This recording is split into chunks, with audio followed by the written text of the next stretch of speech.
All right, everyone, welcome to more Cardinals. I'm dropping in the middle here to do a brief bye week episode, like a short little 5 to 10 minute thing, because there's actually some moves I want to make on the bye week, and I figured there might be enough here to do something, just a small something, just to keep the uploads consistent for the season. Because last year I'm pretty sure I cemented it either at the beginning or at the end of one of the episodes. I think it was at the beginning of the Cowboys game, I think. Because our bye week is at the same time as last season. I think it was week 6 last year, and it was week 6 this year, which is also the trade deadline, I believe, for the league. So I'm going to try and get my trades in before I sim through that week onto the next week before we play our game, I believe, against the Giants in New York.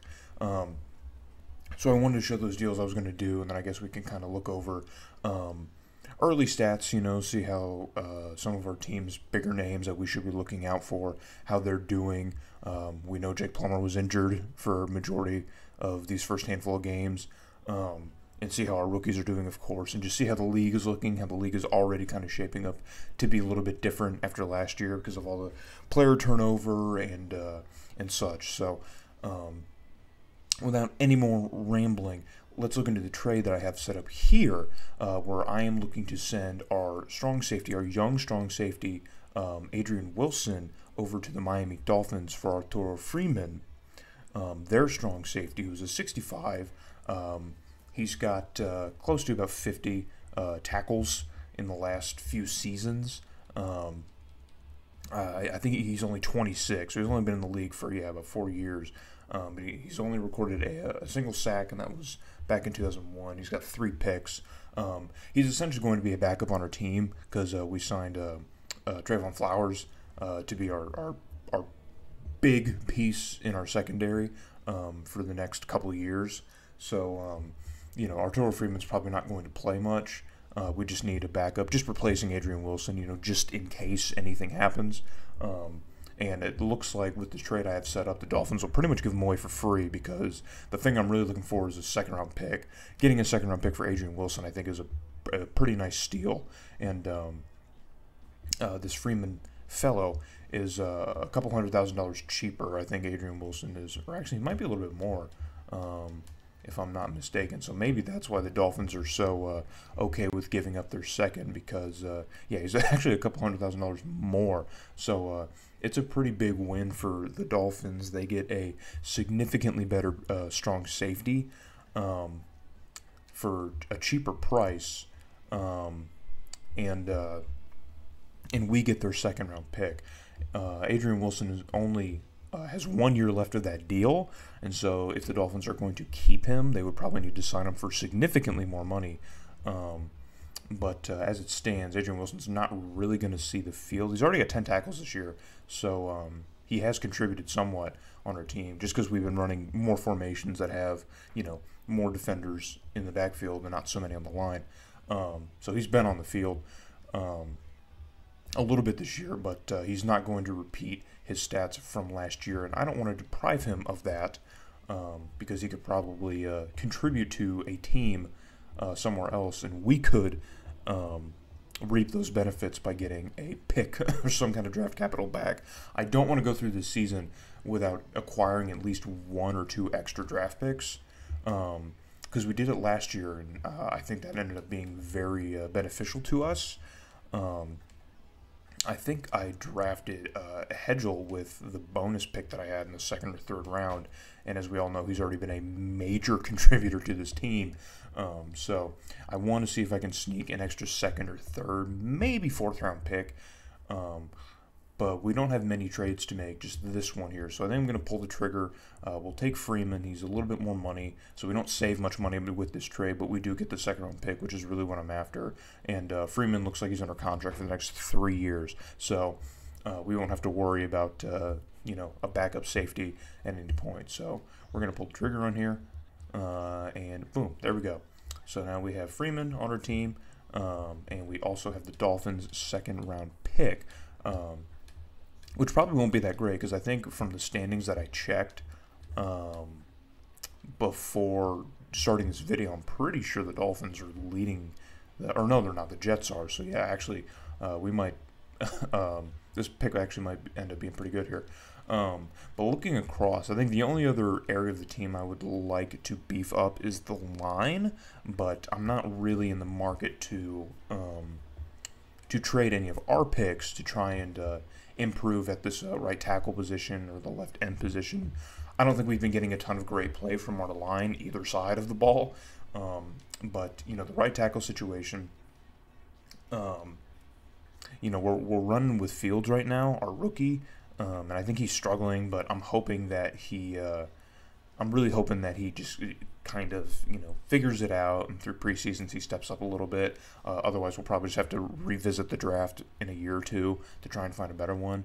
I didn't realize how much money Clement made. $3 million for 4 years at a 72, and he's not even going to play for us is kind of bad. So I wonder if I could potentially move Anthony Clement for I don't know, something like a 6th round pick or something. But who needs a right tackle is the question here. So I'll cut out here and I'll see if I can find a pretty good offer for Mr. Clement. All right, y'all, I think the best landing spot here is probably the Minnesota Vikings, who are one of the worst teams in the league right now. We do play them, I believe, at the very end of the season. That might be our last game. So I'm thinking about seeing if I can send Mr. Clement here, because the Vikings really don't have anything going for them in the right tackle position. This Lewis Kelly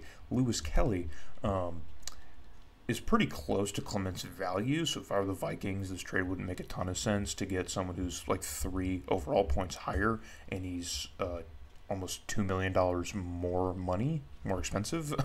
I think Lewis Kelly's even younger, so but I'll see if I can throw a pick in and just see if they bite on it. Let's see, will they give me a 5th? Well, they will give me a 5th. What about a 4th? They won't give me a 4th. So the Lions will give me a 5th to take Clement off of our hands. That would just pretty much be a salary dump at this point, and they would get a slight upgrade at right tackle. So I think I'm probably just going to go for that and just take the Vikings 5th round pick. Okay, so it says we need an extra tackle, so it's not going to let us get rid of Clement unless we get one. I wonder if I can. Okay, so it said that the trade was going to put us below the minimum, but I believe we can still do it. We would just have to sign another tackle, I guess, out of free agency. Cool. So now we've added 2 extra picks here. We have an extra 5th and an extra 2nd, which is nice. The last thing I wanted to kind of do was maybe move Frank Sanders. Frank Sanders doesn't make a ton of money, and he's gone after this year, so I don't know if moving him makes a ton of sense. We might as well just keep him. I'm really rocking with Hedgel, our rookie, and I think after this season he's really going to skyrocket. His stats are, anyway. And Frank Sanders hasn't even touched the field so far this season, so we really don't have a reason to keep him. We have enough depth at the position, not as far as talent goes, but just we have bodies here. So if we need another receiver, we can throw one out there. But Frank Sanders, I just don't see as a really contributing piece to this team moving forward. I think David Boston, Kyle Hedgel is our 1 and 2 tandem for the foreseeable future is probably where we're looking. So I think Frank Sanders could probably fetch us a nice 2nd or 3rd, especially if we can find a good landing spot for him. So I kind of want to do that. Yeah, just see if we can get one more pick, dude. If we can load up on draft capital for this year and play at the level that we've been playing, dude, what a steal. You know what I mean? That's kind of what I'm looking, right? So I'm trying to move as many value pieces as we can without touching the big stuff, because we still don't have that great of a team stat-wise. And I know trading Frank Sanders will probably tank our wide receiver score, on our little stat sheet, but it doesn't matter because we still have the best receiver in football, arguably, and probably the best rookie. I wouldn't be surprised if Kyle Hedgel wins Rookie of the Year. He hasn't contributed too much to our receiving, efforts, but I'll be interested to see where those stats end up by the end of the year. So I'm going to see if I can move Frank Sanders here. I'll look around and see if I can fetch a good deal for him. Okay, so I found this deal here. Now, it looks like the Falcons, who we just kicked the snot out of, so I'm surprised they would do any business with us. The Falcons are willing to move off of Quentin McCord, who gave us quite the headache in that last game, too. He's got 17 receptions, just as many as Kyle Helgel does, at 172 yards, and he's got 1 touchdown on the year, which is matching his total of last year. He's actually putting on pretty somewhat similar stats, at least as far as average and touchdowns go, but his receptions is far down here. We could expect, I guess, a little bit more out of him, but it's really not going to matter. He's fast, too, 85 speed. I like that out of a receiver. So we'll keep him just to keep the depth here in the receiving core.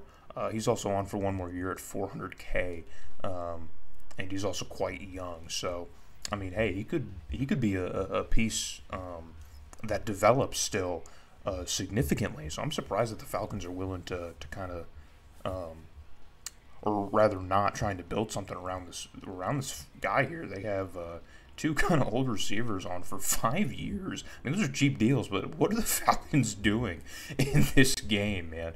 That's got to be a rebuild target for the future, because what is happening with this team?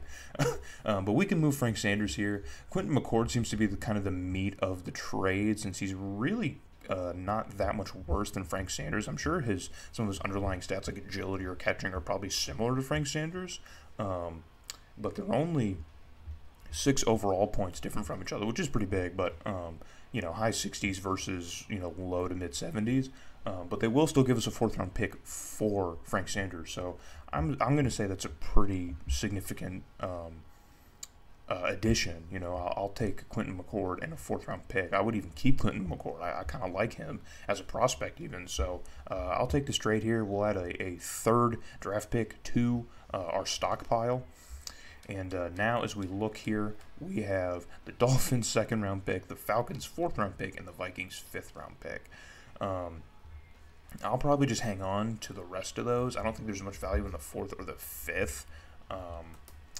I now have enough trades where I guess if I wanted to trade for alignment, I could. A significant upgrade at tackle, I probably could, but I don't think that would be... I don't think there's much, I don't think it's worth going after. You know what I mean? I think we have, a good enough, core here that we can kind of roll with. Dang, Michael Strahan's out for the season. Wow, I just stumbled on that. Man, that's tough. That is tough. Oh, man.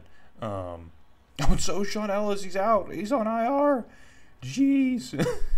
All right. Well, we'll just stick with what we have here. It doesn't look like the league is running high on left ends right now for us to replace. So we'll just stick with that.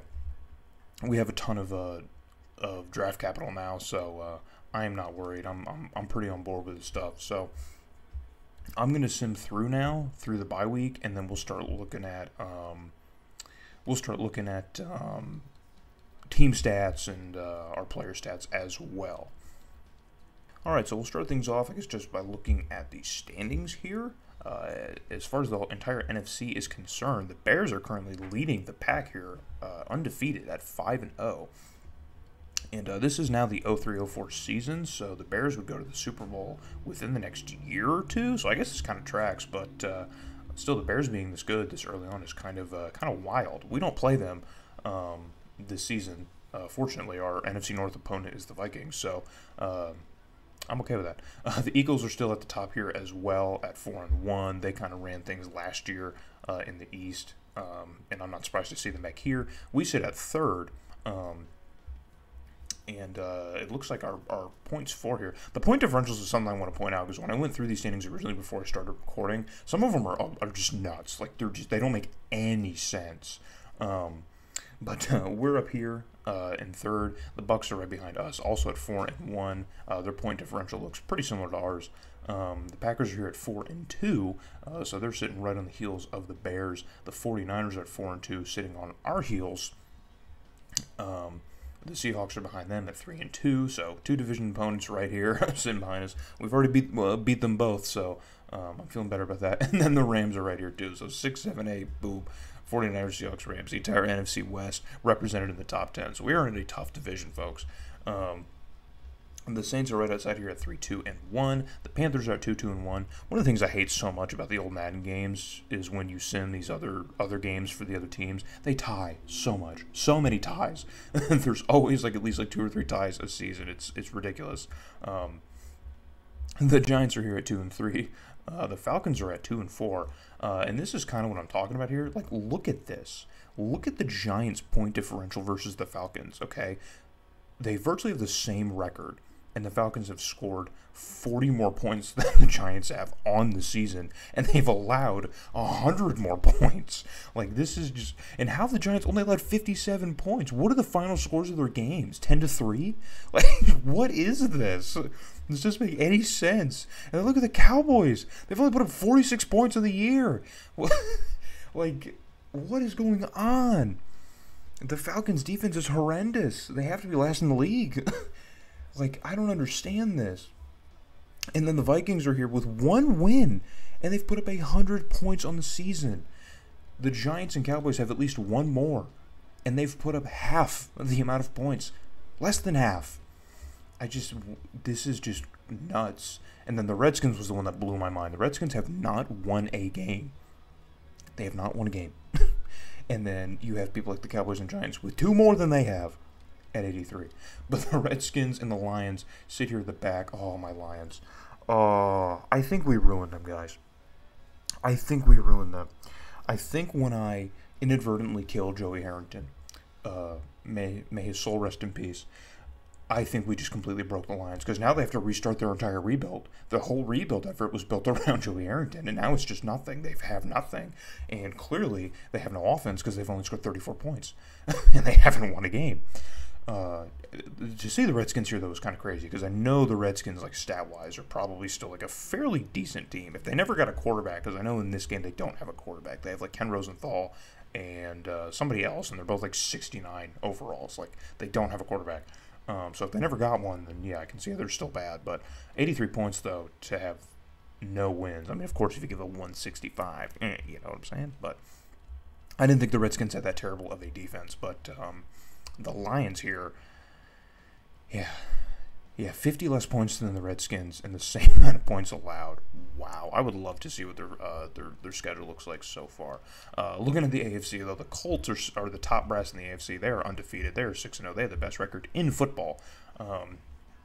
They are looking real nice. Peyton Manning leading that crew. The Steelers are right behind them, though, with just 1 loss on the year. They are 5-1. I'm pretty sure in this game, we have no Big Ben, so I think the Steelers are doing this with, like, a Tommy Maddox, maybe? I don't know. It's probably pretty gross. The Jets are here at 4-2. I can't remember how they did last year. I'd have to look at the offseason video to see, but the Browns are here at 3-2. Well, it'd be interesting to see how long they hang around because I feel like they'll probably fall off, and we'll be looking at the end of the year and they're like 7-9, and they missed the playoffs. The Titans are at 3-2. The Titans are kind of like the Raiders in that, like, their team ages so quickly. Like, after like 1 or 2 years in this game, you know, like, you lose like all the key pieces of the Titans, and they get bad pretty quick, but they're still hanging around here. The Patriots are here at 3-2, then the Broncos at 3-3, the Ravens at 3-3, the Chargers at 3-3. If you've been paying attention, the Broncos are the first AFC West team, so the AFC West has completely fallen apart. The Chiefs are 2-1. One of those 2 wins is against us. I'll be mad if they put up another 5-11 season with one of those 5 wins being us. The Dolphins are 2-3, who we just traded with, so their pick might be pretty good if they continue to suck throughout the year. The Bills are at 2-4. The Jags are down here at 1-3-1. The Texans, of course, are terrible again at 1-5. And then the Bengals and the Raiders are rounding out the caboose. Man, the AFC's got 4 1-win teams. Jeez, man. The AFC's really weak this time around.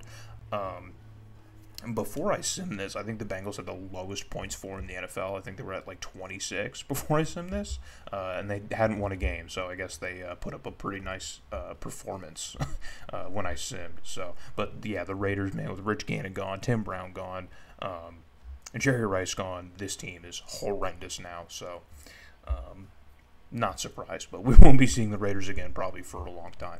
But that is how the standings point out here. And the last thing we'll do here for our bye week is we'll look at our stat book and just see how the team is doing overall. Just look at, not everyone, just a couple key things here. So Jake Plummer, even though he missed a majority of our first handful of games, he still has better stats than a rookie quarterback, Herman Grandmont, who had to step in for him. Because of the pretty stupid picks I threw in the first couple games with Grandmont, I think his rating looks a lot worse, but he still threw for 5 touchdowns, 560 yards. That completion percentage is pretty ugly, but yeah, I mean, their stats are pretty similar here through a couple games. I wish it put games played here, because I think Plummer's only played 3 games maybe.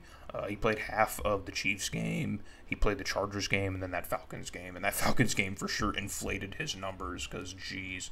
Yeah, I'm pretty sure 5 of those touchdowns came in that Falcons game. So, but I'm okay with this, because we're paying Jake Plummer a significant amount of money to put up numbers like this, and put up numbers like he had last season. So, we're on pace for that still, which is something I was worried about, is that we would struggle to repeat his stats and he would regress because of his injury, but maybe things are okay still. Thomas Jones is already almost at 400 yards for the year. I'd like for him to beat his total of last year and continue his progression. I mean, he's already matched his totals from 2000 to 2001, dude. That is crazy. Like, just... That's what happens when you use Thomas Jones, I guess. You know what I mean? The Cardinals just weren't using him before I came here, and, 2002 is the first year of, like, pure Thomas Jones dominance, and look what you can get out of him, bro. 100 more attempts, and he's almost at the same amount of yards, or the same amount of just total stats as the previous years, just in the first handful of games. So that's what I like to see. And then even Makovica, bro, he's got 36 yards. He only had 103 yards last year, so, I mean, hey, he could probably do better. Who knows? David Boston with already 600 yards on the year, and 8 touchdowns. Dude, he's going to break another record. I needed to look up on, like, Football Reference, like records, because this might be a record-breaking season. I think it is, right? Isn't Megatron's year, like, the true record breaker? Yeah, I would need to look into that, but he's on pace to break what he did last year, and I feel like I've barely thrown it to him, so that's pretty cool here. Our rookie, Kyle Hedgel here, 311 yards so far on 17 receptions with a touchdown already. His average is high, too. It's about close. It's about where David Boston's is, because our play style here. We love the air raid, I guess. So I'm big on that. That's pretty cool here. Blocking, not too much to report other than bad things. Sacks. Don't want to look at it. Lathon Flowers, dude, is already leading the team in tackles, which is pretty cool. He's got 1 TFL and 1 pick already. Kwame Lassiter is absolutely the class here, though, with 4 interceptions so far. He is helping that turnover differential for us big time. Dwayne Starks hasn't been as present. I've been watching him get mossed, especially in that 49ers game. Jeez Louise, bro. He got mossed by T.O. that entire game. Not a good look, but he's still contributing here. Pass deflections are still on pace for where they should be here. He's got about half of where he was last year, so I'd like to see his tackle numbers stay about the same or maybe get a little bit better. That's really where I'm focused on here as far as the entire defense is concerned. Kwame Lassiter had a stark fall off last year for where he was the previous 3 seasons, so I'd like to see him pick it up as well. Yeah, so far I think these guys have played all right. I'd like to see more pressure on the cornerback side of things. Our rookie here, Justin Williams, is right in the fray with tackle leaders. He's also already got himself a pick on the year and 6 pass deflections as well, which seems to be the going rate for the team. So I'm pretty happy with that production, even though on the field it looks so much worse than it really is. And Bell Grammatica, I think, is already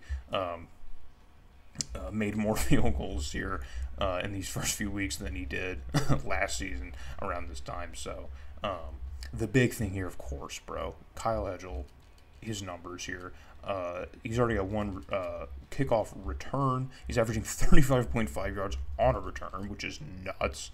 And then punt return, he's got another 2 touchdowns. So, and just nuts, man. He's a special teams player of the year for sure. Put my guy on the Rookie of the Year list votes. Put him everywhere. So yeah, the team's been playing pretty well. I'm pretty happy with it. We won't look at team rankings or anything this early on. We'll just wait till the end of the year. But yeah, that'll do it for our bye week rundown here. And our next game, we're gonna look into playing the Giants in New York. And I've already done the wrap up at probably the end of the other video, the Falcons video. But here's the numbers again, just to look at it. We made some trades here. We stocked up on a lot of draft picks, which I think is cool. Moved some pieces that I knew we weren't going to use or keep, like Frank Sanders and Adrian Wilson, even though they were two of probably our better players, I guess. I just knew we weren't going to use them, just with how I'm trying to build the team. So we got some picks for them. Last year we didn't move any pieces at the deadline, so this year we were kind of sellers, honestly, but I knew we could sell on some aspects of the team and still keep the structural integrity here, which the overall is still the same and stuff, and we're still leading in certain positions that we were before. So I don't think I gave up too much here. So, but yeah, moving forward, I hope to see you guys in New York when we take on the Giants, a Michael Strahan-less Giants. So Jake Plummer may survive in the backfield at least for one more week.